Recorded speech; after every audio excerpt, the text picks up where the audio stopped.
Portrait d'entrepreneurs engagés, un podcast imaginé et proposé par le pôle entrepreneurial réaliste de la région Occitanie. L'effet spécial, c'est le nom de ce studio d'animation montpelliérain. Cette coopérative qui emploie une dizaine de salariés a su faire sa place dans le cinéma d'animation et ailleurs. Sophie Marron, sa co-gérante, raconte comment elle a rejoint l'équipe d'Effet spécial. C'est une drôle d'histoire puisque l'effet spécial, je les ai rencontrés avant la création d'entreprise, puisque je travaillais avant dans une structure qui fait de l'accompagnement à la création d'entreprise, qui s'appelle Alter Incube.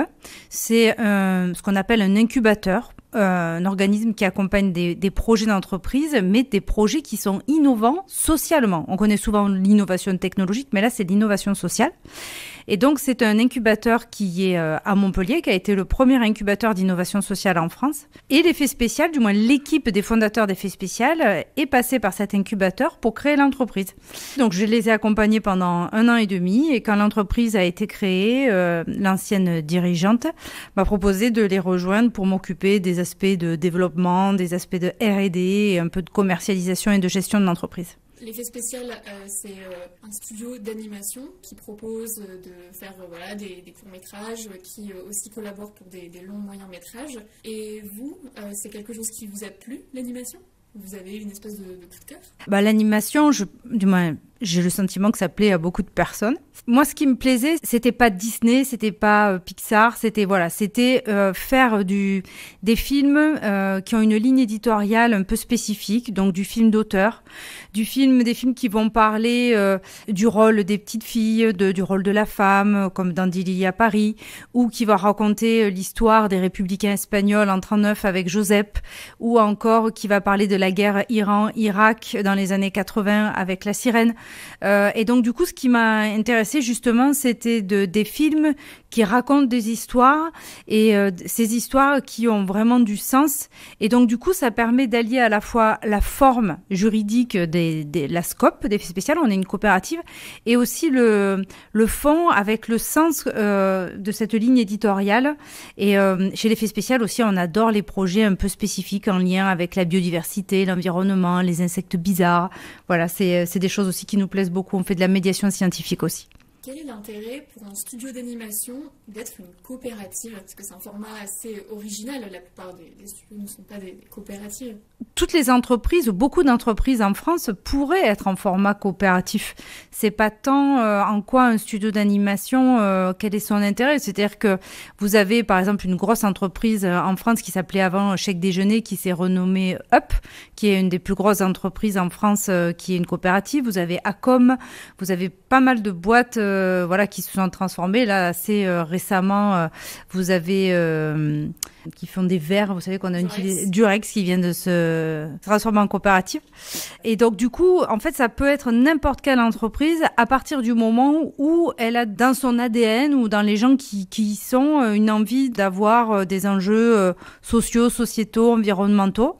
Et donc, un studio d'animation, en fait, beaucoup de studios d'animation en France pourraient avoir un format coopératif, mais ce qui leur a plu à ces fondateurs quand ils ont créé l'entreprise, c'était justement d'être en cohérence, d'être aligné avec le fait qu'ils faisaient des films d'auteur avec des logiciels libres, dans une logique aussi de diversité dans les salariés, avec un rôle un peu particulier aussi pour les jeunes filles et les femmes qui y travaillent. Et donc tout ça a fait que finalement avoir une structure juridique coopérative, ça faisait du sens. Parce que dans les coopératives, le dirigeant est élu, parce que l'entreprise le capital appartient aux salariés qui y travaillent. Voilà, ça permettait d'être cohérent et logique jusqu'au bout. C'est marrant, quand on vous écoute, on entend cette idée d'engagement, en fait, qui semble assez essentielle, que ce soit dans les films, les productions d'effets spéciaux ou dans la forme de l'entreprise. C'est quelque chose chez vous que vous avez toujours recherché, l'engagement ? Oui, dans mon parcours personnel, c'est quelque chose qui m'a toujours intéressée, passionnée. Et je me verrais difficilement faire autre chose, travailler dans une entreprise qui est dans uniquement une logique économique et sans avoir d'enjeux sociaux, sociétaux, environnementaux, ça aurait peu de sens pour moi. Ce qu'on pourrait dire aussi qui est politique, c'est le fait que l'effet spécial, c'est à Montpellier et non pas à Paris, la capitale, là où voilà, la production cinématographique se situe, même si dans l'Hérault, ça se développe ces dernières années. Ça n'a pas été un désavantage que les faits spéciaux soient à Montpellier plutôt qu'à Paris? Alors, d'un point de vue de l'animation, c'était quand même un challenge un peu culotté, parce qu'il y a 10 ans de ça, l'animation à Montpellier, il n'y avait pas grand-chose. Depuis, beaucoup de choses, beaucoup de nouveaux studios se sont implantés, se sont installés, et l'animation a tellement grandi qu'aujourd'hui, la métropole de Montpellier est en train de répondre à un appel à projet sur la structuration des entreprises, des industries culturelles et créatives. Donc, il y a des choses qui se sont mises en place. Mais il y a 10 ans, c'était pas simple sur l'aspect animation. Par contre, il faut savoir que l'ex-région Languedoc-Roussillon avait des velléités très fortes et une politique très très forte pour l'économie sociale et solidaire.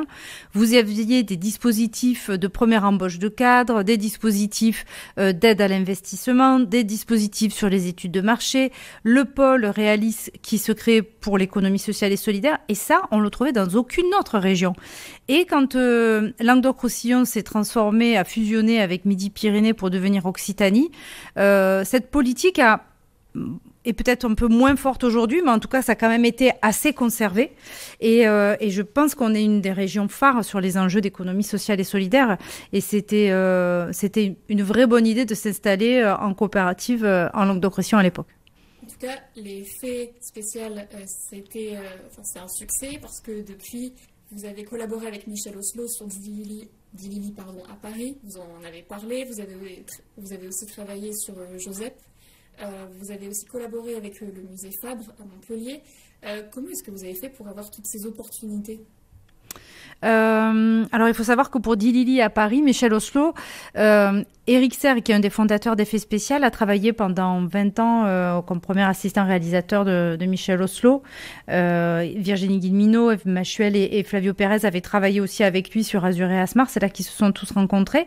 Après, les choses se sont enchaînées assez naturellement. On a travaillé sur Joseph parce que les films d'ici, qui est une société de production qui est à Montpellier, nous a fait confiance.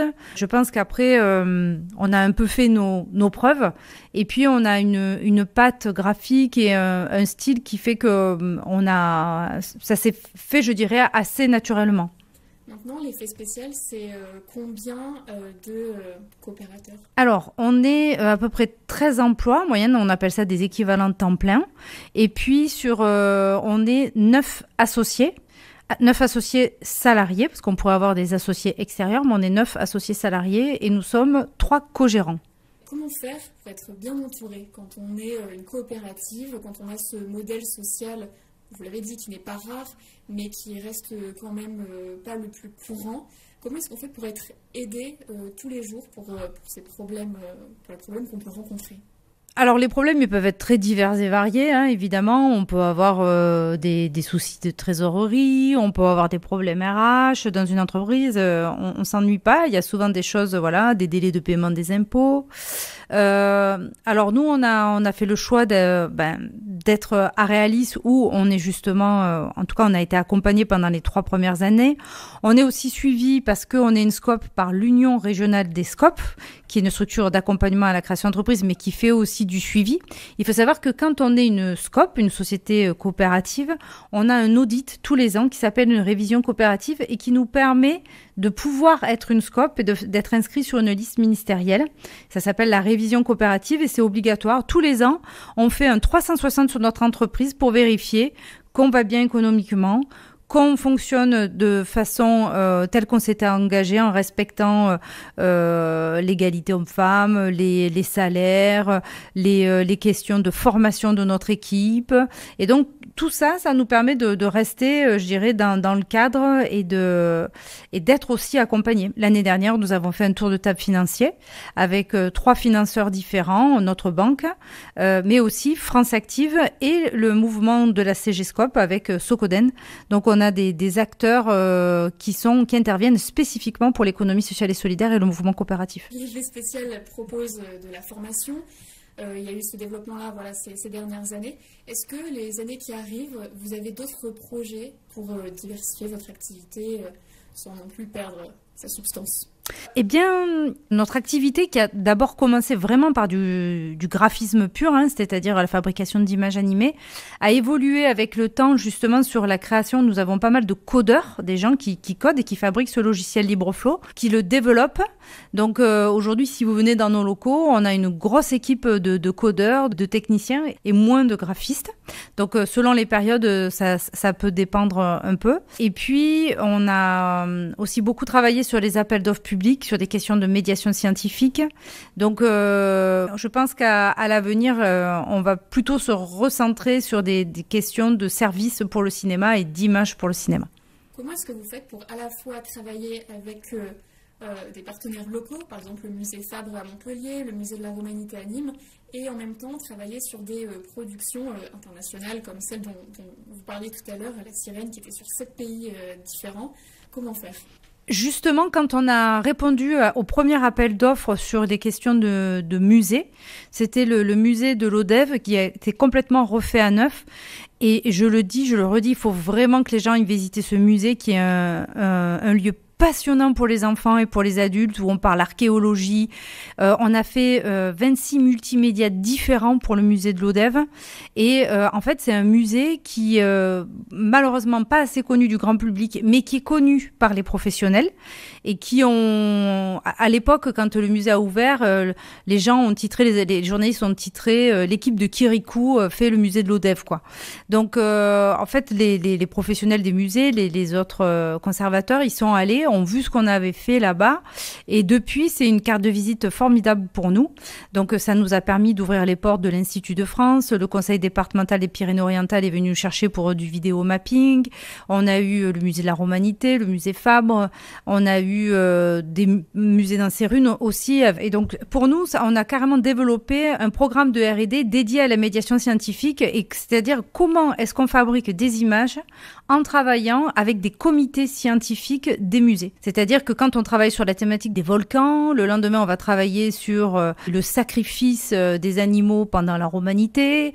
Et donc, ça nécessite en fait d'avoir des équipes qui sont à la fois des graphistes, mais qui savent travailler avec des personnes très exigeantes pour avoir une justesse scientifique.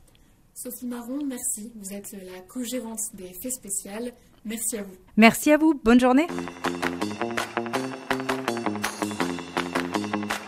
C'était Portrait d'entrepreneur engagé, un podcast réalisé par Judith Perret de RCF Maguelonero en collaboration avec Sans Transition.